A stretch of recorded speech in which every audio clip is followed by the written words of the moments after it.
सभी बच्चों को नमस्कार। तो बच्चों, अपनी बात चल रही थी कोशिका विज्ञान पर। ठीक है, तो लास्ट लेक्चर में अपनों ने बात किया था वैक्यूल की, और वैक्यूल पाई जाती है मेनली अपने पास प्लांट सेल का फीचर मानते हैं।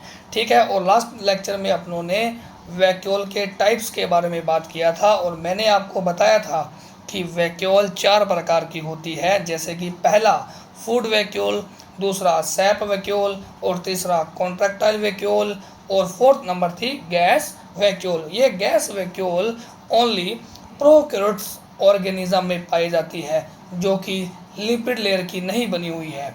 यानी कि साइनोबैक्टीरिया, जिसका दूसरा नाम बीजी है, purple sulphur bacteria, green sulphur bacteria में पाई जाती है। तो बच्चों, आज अपने पास एक नया कोशिकांग है, नया ऑर्गेनेल्स है, उसकी बात करेंगे। जैसे कि राइबोसोम है। क्या है बच्चों? राइबोसोम। ठीक है, इंग्लिश हिंदी में नाम इसका सेम है, राइबोसोम कहते हैं। क्या कहते हैं बच्चों? राइबोसोम कहते हैं। सुनिएगा राइबोसोम के फीचर के बारे में। ठीक है, तो राइबोसोम जो है, सबसे पहले आपको पता होना चाहिए कि राइबोसोम की खोज है वो किसने की है। डिस्कवरी ऑफ राइबोसोम, है ना, किसने की है? वो किया जॉर्ज पेलाडे ने। जॉर्ज पेलाडे ने 1953 में राइबोसोम की खोज की थी। ये एक ऐसा कोशिकांग है जो सभी प्रकार की कोशिकाओं में पाया जाता है। यानी कि चाहे वो यूकैरियोट हो, चाहे वो प्रोकैरियोट हो, है ना, तो सब में पाया जाता है। तो मैंने कहा यह है प्रोकैरियोट्स एंड यूकैरियोटिक सेल्स दोनों में पाया जाता है, दोनों में पाया जाता है। ठीक है, और मैंने कहा कि राइबोसोम को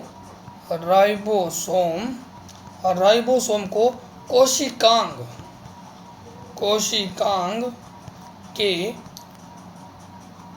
अंदर का कोशिकांग कहा जाता है। अब ऐसा क्यों बोला गया है बच्चों? क्योंकि ये जो राइबोसोम है, अपने पास राइबोसोम है, देखो यूकैरियोट और प्रोकैरियोट में तो पाया जाता है। इसके साथ साथ यह कोशिकांग माइटोकॉन्ड्रिया और क्लोरोप्लास्ट के साथ साथ ईआर पर भी पाया जाता है। इसलिए कहा जाता है कि ये जो राइबोसोम है, कोशिकांग के अंदर का कोशिकांग है। ठीक है, और प्रोकैरियोटिक जो राइबोसोम है, उसका साइज दिया गया है एनसीईआरटी में। वो आपको ध्यान रखना है कि 15 से 20 नैनोमीटर साइज का है। ठीक है, 15 से 20 नैनोमीटर साइज का है। अब देखो, अपने राइबोसोम के कुछ फीचर की बात करेंगे कि इसके क्या क्या फीचर है। पहली बात कि राइबोसोम है जो अपने पास, ये किसका बना हुआ है? ठीक है, तो मैंने कहा ये जो राइबोसोम है, यह है आरएनए प्लस प्रोटीन, शॉर्ट में लिखा है प्रोटीन, है ना, इनसे मिलकर बना होता है। अपने बेसिकली कहते हैं कि जो राइबोसोम है वो राइबो न्यूक्लियोप्रोटीन से बना हुआ है। राइबो न्यूक्लियोप्रोटीन से मिलकर बना हुआ है। एक ही बात है। यह है क्या? यह सघन कणिका में संरचना है। सघन कणिका में कणिकीय संरचना है। ध्यान रखना इसका बच्चों कि यह सघन कणिकीय संरचना है। और इसकी अगर लोकेशन की बात करें कि यह कोशिका में कहाँ पर मिलता है, तो आपको बताना है कि बच्चों ये कोशिका द्रव्य में मिलता है, यानी कि साइटोप्लाज्म में मिलता है। इसके साथ साथ यह सबसे छोटा कोशिकांग है। यह बोले तो राइबोसोम यह सबसे छोटा कोशिकांग है। इससे छोटा कोई कोशिकांग नहीं होता है। इसका मतलब सबसे छोटा कोशिकांग राइबोसोम है। और ये झिल्ली रहित कोशिकांग है। झिल्ली रहित कोशिकांग भी अपना राइबोसोम है। ठीक है ना, इस बात का ध्यान रखना बच्चों। और यह देखो, यूकैरियोट और प्रोकैरियोट में तो मिलता ही है। इसके साथ साथ यह माइटोकॉन्ड्रिया, अभी बताया मैंने आपको, माइटोकॉन्ड्रिया एंड क्लोरोप्लास्ट में भी मिलता है। इसलिए राइबोसोम को क्या कहते हो बच्चों? कोशिकांगों के अंदर का कोशिकांग। ठीक है, क्लोरोप्लास्ट में देखने को मिलता है। कोशिकांगों के अंदर का कोशिकांग में मिलता है, इसलिए राइबोसोम को कहते हैं। क्योंकि अब कोशिकांग है माइटोकॉन्ड्रिया, क्लोरोप्लास्ट, अपने आगे पढ़ेंगे, इनमें भी अपना राइबोसोम देखने को मिलता है। अब बात है कि अपने पास यूकैरियोटिक राइबोसोम भी होता है और प्रोकैरियोटिक राइबोसोम भी होता है। अब मैं बात कर रहा हूँ राइबोसोम के संश्लेषण की बात। देखो बच्चों, जो प्रोकैरियोटिक राइबोसोम है, प्रोकैरियोटिक राइबोसोम है, राइबोसोम का संश्लेषण इसका तो होता है बच्चों साइटोप्लाज्म में। कहाँ पर होता है? साइटोप्लाज्म में। जबकि अपना जो यूकैरियोटिक राइबोसोम है वो साइटोप्लाज्म में नहीं बनता है ना। तो मैंने कहा यूकैरियोटिक राइबोसोम का संश्लेषण, यूकैरियोटिक राइबोसोम का संश्लेषण की बात करेंगे कि इसका संश्लेषण कहाँ पर होता है, तो सीधा सा ध्यान रखना है बच्चों, इसका होता है केंद्रिका में।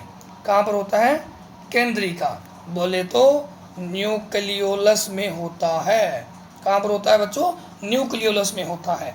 जैसे कि सुनिएगा, मैंने कहा ये अपने पास न्यूक्लियस है, ये हो गया न्यूक्लियस, और न्यूक्लियस के अंदर क्या होता है? न्यूक्लियोप्लाज्म, और न्यूक्लियोप्लाज्म में होती है केंद्रिका। ठीक है, न्यूक्लियोलस, ये मैंने कहा कि अपने पास केंद्रिका है। ठीक है, जो वाइट स्ट्रक्चर से बनाई है वो अपने पास क्या है? न्यूक्लियोलस है बच्चों। क्या है? न्यूक्लियोलस। ये मैंने कहा केंद्रिका है, न्यूक्लियोलस हो जाएगी। और न्यूक्लियोलस के अंदर बनता है आरआरएनए, जो कि राइबोसोम संश्लेषण के लिए बहुत ही जरूरी है। यानी कि ये आरआरएनए है तो ये प्रोटीन बनाएगा। तो यानी कि सीधी सी बात है कि जो केंद्रिका है इसके अंदर बनता है राइबोसोम, और एक छोटी यूनिट होती है, एक बड़ी उप इकाई होती है। छोटी उप इकाई को 40S और बड़ी उप इकाई को 60S कहते हैं। ये दोनों मिलकर 80S राइबोसोम बनाते हैं। क्या बनाते हैं? 80S राइबोसोम बनाते हैं। ठीक है, इस 80S राइबोसोम को यूकैरियोटिक राइबोसोम भी कहते हैं। ठीक है, इसका मतलब हो गया कि जो राइबोसोम की उप इकाइयों का निर्माण केंद्रिका में होता है, यानी कि यूकैरियोट्स में। तो सीधी सी बात है, ध्यान रखोगे कि अपने पास यूकैरियोटिक राइबोसोम, यूकैरियोटिक राइबोसोम कितना होता है बच्चों? ये होता है 80S राइबोसोम, है ना। राइबोसोम का निर्माण कहाँ पे होता है? केंद्रिका में संश्लेषण होता है, केंद्रिका में निर्माण होता है। इस बात को आप ध्यान रखें। ठीक है, जैसे कि मैंने कहा ये छोटी सब यूनिट है अपने पास 40S, और इसी प्रकार से एक लार्ज सब यूनिट होती है, उसे 60S कहते हैं। ये दोनों अभी की अभी क्या है? ये दोनों अभी इनएक्टिव फेज में है, यानी कि असक्रिय है। असक्रिय है इसका मतलब ये प्रोटीन संश्लेषण नहीं कर सकती है। असक्रिय है तो ये प्रोटीन संश्लेषण नहीं कर सकती है। और आपको पता है कि राइबोसोम का मेन कार्य है ना, मेन कार्य क्या है? प्रोटीन का संश्लेषण करना है। इसलिए राइबोसोम को प्रोटीन की फैक्ट्री भी कहते हैं। ये बात को ध्यान रखें। आपको जब मैंने ER पढ़ाया था तो उस टाइम मैंने बता दिया था कि राइबोसोम का मेन कार्य प्रोटीन संश्लेषण करना है, इसलिए राइबोसोम को प्रोटीन की फैक्ट्री कहते हैं। ये राइबोसोम, ये तो मैंने आपको 40S और 60S राइबोसोम की उप इकाइयाँ प्रदर्शित की है, जो कि अभी असक्रिय है। इसका मतलब ये प्रोटीन का संश्लेषण नहीं कर सकती है। अब देखो क्या होगा कि अब ये मैग्नीशियम की सहायता से असेंबल हो जाएगी, यानी कि ये क्या होगा? ये जुड़ जाएगी।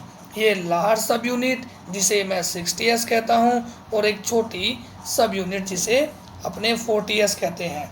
ये दोनों मिलकर क्या बनाती है? 80S राइबोसोम, जिसे अपने क्या कहते हो? यूकैरियोटिक राइबोसोम कहते हैं। और यह अब क्या है? सक्रिय है, और सक्रिय है तो ये क्या बना सकती है? यह प्रोटीन संश्लेषण कर सकती है, प्रोटीन संश्लेषण कर सकती है। आपसे पूछा जा सकता है बच्चों कि जो राइबोसोम की सब यूनिट है वो किसकी सहायता से असेंबल होती है? वो है अपने पास मैग्नीशियम। या फिर बोला जा सकता है कि राइबोसोम का कोफैक्टर कौन है? तो मैग्नीशियम आयन जाएगा। ठीक है, तो अब चलिएगा आगे। तो अब सुनिएगा, अपने बात करते हैं राइबोसोम के प्रकार की। अब देखो, मैंने कहा types of ribosome, types of ribosome. तो आप अब समझ चुके होंगे कि जो राइबोसोम है वो दो प्रकार का है। एक तो मैंने कहा 70S, दूसरा मैंने कहा 80S, यानी कि एक तो प्रोकैरियोटिक और एक यूकैरियोटिक राइबोसोम है। तो मैंने कहा जो राइबोसोम है अपने पास दो प्रकार का है। कितने प्रकार का है बच्चों? दो प्रकार का। एक तो मैंने कहा 70S राइबोसोम, ठीक है, जिसे मैं प्रोकैरियोटिक राइबोसोम भी कहता हूँ। और एक मैंने कहा कि 80S राइबोसोम, ये यूकैरियोट में मिलता है, इसलिए मैंने इसे यूकैरियोटिक राइबोसोम बोला है। अब देखो 70S जो राइबोसोम है उसकी लोकेशन क्या है, ये कहाँ पर मिलता है, इसका स्थल क्या है? तो मैंने कहा, एक तो कहा कि प्रोकैरियोट के साइटोप्लाज्म में मिलता है। प्रोकैरियोटिक कोई सेल है, उसके कोशिका द्रव्य, साइटोप्लाज्म को इंग्लिश में हिंदी में कोशिका द्रव्य कहते हैं। तो यह प्रोकैरियोटिक राइबोसोम में हो गया। साथ ही साथ और कहाँ पे है ये 70S राइबोसोम? माइटोकॉन्ड्रिया के साथ साथ क्लोरोप्लास्ट में भी देखने को मिलता है। ये तीनों में मिलता है, एक तो प्रोकैरियोटिक, माइटोकॉन्ड्रिया, क्लोरोप्लास्ट, इन तीनों में 70S राइबोसोम मिलता है। और 80S राइबोसोम फिर कहाँ मिलेगा बच्चों? यह यूकैरियोटिक कोई सेल है, यूकैरियोटिक सेल के साइटोप्लाज्म यानी कि कोशिका द्रव्य में देखने को मिलता है। ठीक है, उपस्थित। ठीक है, यूकैरियोट में 80S राइबोसोम मिलता है। अब बहुत बार क्वेश्चन आता है इनकी सब यूनिट को लेकर, है ना। तो अब देखिएगा सब यूनिट कैसे है। तो 70S राइबोसोम है अपने पास, इसकी होती है दो यूनिट, दो सब यूनिट होता है। एक तो छोटी सब यूनिट और एक बड़ी सब यूनिट, यानी कि एक तो बड़ी उप इकाई, एक छोटी उप इकाई। 70S में 30S, है ना, छोटी उप इकाई है। एक होती है 50S उप इकाई है, ये वाली छोटी हो जाएगी। 30S है तो ये 50 है तो बड़ी उप इकाई हो जाएगी। अब बात यह है कि इसमें कौन सा RNA देखने को मिलता है। देखो 30S जो राइबोसोम की उप इकाई है छोटे वाली, इसमें मिलता है 16S RNA देखने को मिलता है। ये जो 16S RNA है बड़ा ही इम्पोर्टेंट है। इसका यूज है टैक्सोनोमिक स्टडीज़ में, यानी कि वर्गीकी अध्ययन में इसका यूज किया जाता है। वर्गीकी अध्ययन में इसका यूज किया जाता है। जैसे आपको पता है कि जैसे मैं कहूँ आर्की बैक्टीरिया सबसे पुराने आदिम टाइप या फिर मैं कहूँ प्रिमिटिव टाइप के बैक्टीरिया हैं, तो कैसे पता चला कि वो सबसे पुराने बैक्टीरिया है? वो पता चला है 16S RNA की वजह से। ठीक है, इसलिए मैंने कहा कि 16S RNA टैक्सोनोमिक स्टडीज़ में बहुत ज़्यादा इम्पोर्टेंस रखते हैं। जो 50S सब यूनिट है, ठीक है, तो इसमें कौन कौन से RNA हैं? एक तो मैंने कहा 23S RNA मिलता है। दूसरा मैंने कहा इसमें 5S RNA देखने को मिलता है। ठीक है, अब आप बार बार सोच रहे होंगे कि ये S क्या है। ये S एक स्वेडबर्ग कांस्टेंट है जो इनडायरेक्टली डेंसिटी और आकार को मेजरमेंट करता है। ठीक है, घबराए नहीं, अभी लिखाऊंगा लास्ट में। ठीक है ना, इतना आप ध्यान रखें कि 70S की दो उप इकाई होती है। एक तो मैंने कहा छोटी वाली जिसे 30S कहते हैं, एक बड़ी उप इकाई जिसे 50S कहते हैं। जो छोटे वाली उप इकाई है उसमें 16S RNA देखने को मिलता है, जबकि बड़ी वाली उप इकाई जिसे 50S कहते हो उसमें 23S RNA और इसके साथ साथ 5S RNA देखने को मिलता है। इसी प्रकार से 80S राइबोसोम में भी दो सब यूनिट होती है, जिसमें मैंने अभी बताया आपको, एक तो छोटे वाली सब यूनिट 40S और बड़े वाली 60S सब यूनिट होती है। इसमें भी RNA देखने को मिलता है, जिसे 18S आरएनए कहते हैं। इसे क्या बोलते हो? 18S आरएनए कहते हैं। और 60S में जो आरएनए मिलते हैं उसे कहते हैं 28S आरएनए। दूसरा मिलता है इसमें 5.8 आरएनए। और थर्ड नंबर है इसमें 5S आरएनए देखने को मिलता है। ठीक है, ये छोटे वाली सब यूनिट, ये बड़े वाली सब यूनिट। अब ये दोनों अलग अलग है। सपोज दैट इनको प्रोटीन संश्लेषण करना है तो मैग्नीशियम आयन की प्रेजेंस में असेंबल हो जाएगी और ये प्रोटीन संश्लेषण का निर्माण करेगी। नोट लगा के लिखना है बच्चों, जो एस में बार बार लिख रहा हूँ, एस समझ आया? जैसे मैंने कहा 30S, 50S, 40S, 60S, जो एस बोल रहा हूँ वो क्या है? वो है स्वेडबर्ग नियतांक। स्वेडबर्ग नियतांक है। ये क्या करता है?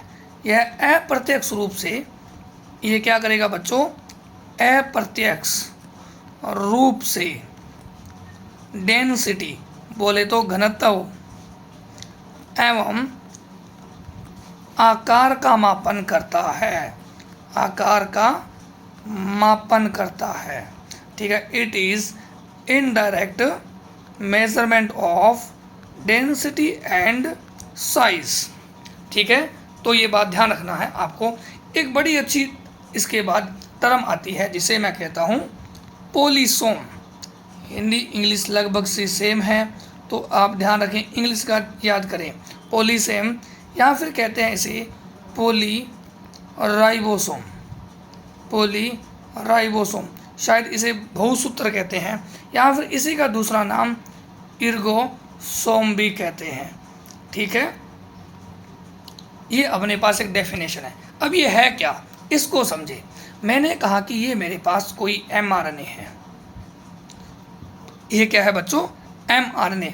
इसका 5' एंड है, ये 3' एंड है। इसका नाम क्या है? mRNA।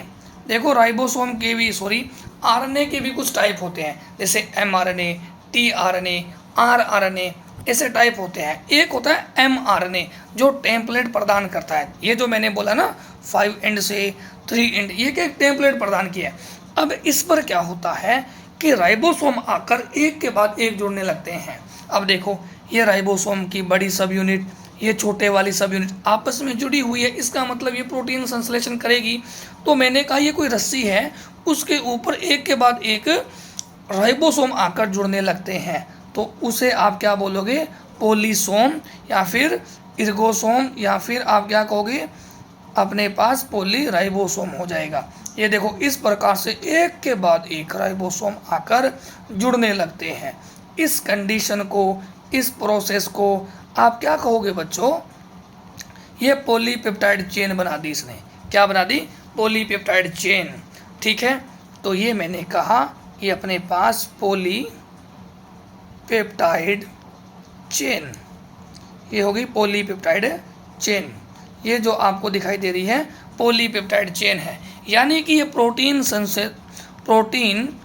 सिंथेसिस कर रहा है। और आप सब जानते हो कि प्रोटीन किसका पॉलीमर है? अमीनो एसिड का। mRNA जो क्या करता है, फुल फॉर्म क्या है mRNA की? मैसेंजर आरएनए है, जो कि प्रोटीन सिंथेसिस में हेल्प करता है। यानी कि जो अपने पास पोलीसोम, अब क्या है इसकी परिभाषा लिखते हैं कि प्रोटीन संश्लेषण के दौरान, प्रोटीन संश्लेषण के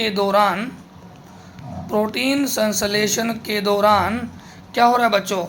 बड़ी संख्या में, प्रोटीन संश्लेषण के दौरान बड़ी संख्या में राइबोसोम एक के बाद एक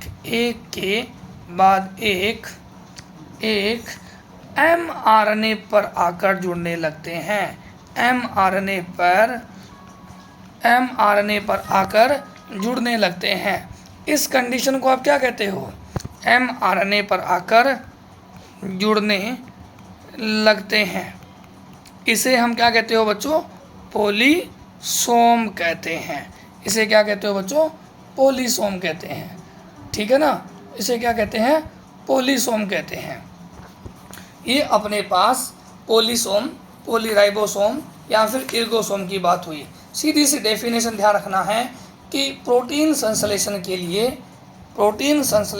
लिए राइबोसोम बड़ी संख्या में mRNA पर आकर जुड़ने लगते हैं। इस कंडीशन को पोलिसोम या फिर राइबोसोम है। या फिर अपने जैसे एग्जाम्पल लें तो जैसे अपने घर पर कपड़े सुखाने के लिए कोई रस्सी वायर होती है, ठीक है, वो वायर क्या है, mRNA है। उस पर कौन आके क्या करते हैं, उसके ऊपर अपने कपड़े सुखाते हैं। तो बात तो वही होगी कि उसके ऊपर अपने क्या करते हैं, फिर एक के बाद एक बड़ी संख्या में अपने क्या करते हैं, कपड़े को सुखाते हैं। ठीक है, तो वही तो है अपने पास सेम कि एक mRNA है, उसके ऊपर राइबोसोम एक के बाद एक आकर जुड़ने लगते हैं। उसे ही तो क्या कहते हो, पोलिसोम या फिर इर्गोसोम कहते हैं। अब देखिएगा अपने पास एक नया कोशिकांग है जिसे साइटोपंजर कहते हैं। बड़ा ही सिंपल सा है, छोटा सा है बिल्कुल, साइटोपंजर या फिर साइटोस्केलेटन भी कहते हैं। ये क्या है, यह है प्रोटीन की बनी हुई प्रोटीन की फिलामेंटस स्ट्रक्चर है। फिलामेंटस स्ट्रक्चर है, तंतुमयी, इसको क्या बोलते हो, तंतुमयी स्ट्रक्चर है। और ये कहाँ पर मिलती है, ये है यूकैरियोटिक कोशिका, ध्यान रखना, ओनली यूकैरियोटिक सेल्स के साइटोप्लाज्म में मिलती है। कहाँ पर मिलती है, साइटोप्लाज्म मिलती है। और ये करती क्या है, काम क्या है इसके काम देखिएगा, यह यांत्रिक सहायता देती है। क्या देती है, यांत्रिक सहायता प्रदान करती है। 2 नंबर काम है, गति में सहायता करती है, गति में सहायता करती है। और 3 नंबर काम है इसका, सेल साइज, कोशिका आकार को नियंत्रित करती है। कौन बच्चों, साइटोपंजर है। देखो ये प्रोटीन का बना हुआ एक संरचना है, एक फिलामेंटस तंतु है जो यूकैरियोटिक कोशिका के साइटोप्लाज्म में देखने को मिलता है। ये इसका काम क्या हो जाएगा, कोशिका को यांत्रिक सहायता देना, कोशिका को गति में सहायता करना और कोशिका के आकार को मेंटेन करना, ये काम है साइटोपंजर के। ठीक है बच्चों, तो मैं आशा करता हूँ कि आप अच्छे से पढ़ रहे होंगे और एनसीईआरटी को रीड कर रहे होंगे, साथ ही साथ क्वेश्चन भी हल कर रहे होंगे। ठीक है, तो लगातार पढ़ते रहिएगा और हमारे साथ जुड़े रहिएगा। लेक्चर पूरे सीक्वेंस के साथ आएंगे और पूरी बोटनी करवाई जाएगी, घबराने की कोई बात नहीं है। ठीक है बच्चों, तो all the best, thank you.